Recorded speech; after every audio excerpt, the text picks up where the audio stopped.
हिमालय की तलहटी में बसा हुआ एक पवित्र जगह था, लुम्बिनी। यहीं पर एक राजकुमार का जन्म हुआ।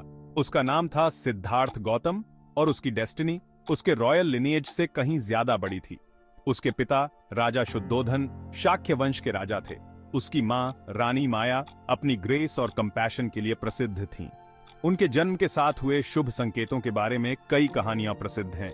कहा जाता है कि फूल बेमौसम खिले थे और आकाश में दिव्य संगीत गूंज रहा था। सिद्धार्थ का जन्म एक महत्वपूर्ण घटना थी। ज्योतिषियों ने भविष्यवाणी की थी कि यह युवा राजकुमार या तो एक शक्तिशाली सम्राट बनेगा या एक रिवियर्ड स्पिरिचुअल लीडर बनेगा।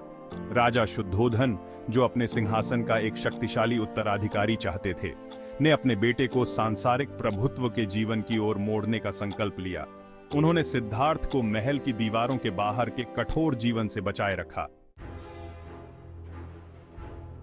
सिद्धार्थ एक ऐसी दुनिया में पले बढ़े जिसे उनकी कंटेंटमेंट के लिए केयरफुली क्यूरेट किया गया था।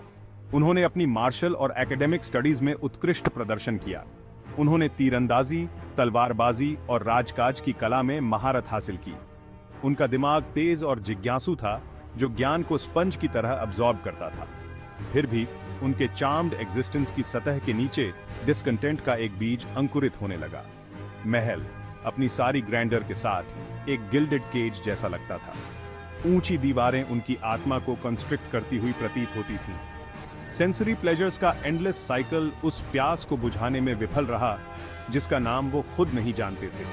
कुछ और पाने की उनकी वर्तमान रियलिटी की फ्लीटिंग नेचर से परे कुछ पाने की गहरी लालसा उनके भीतर उमड़ने लगी। एक दिन महल की दीवारों से बाहर निकलते समय सिद्धार्थ को ऐसी कई साइट्स का सामना करना पड़ा जिन्होंने उनके जीवन की दिशा हमेशा के लिए बदल दी।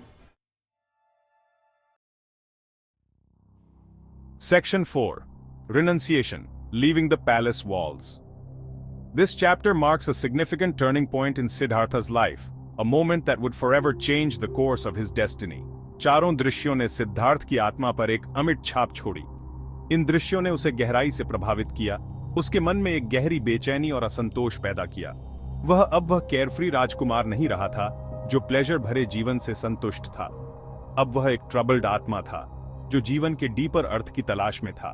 सफरिंग, इम्परमानेंस और मृत्यु की रियलिटीज ने उसके भ्रम को चकनाचूर कर दिया था, पूरे मानवता के लिए थी। Section 5. The path of asceticism, seeking truth through deprivation.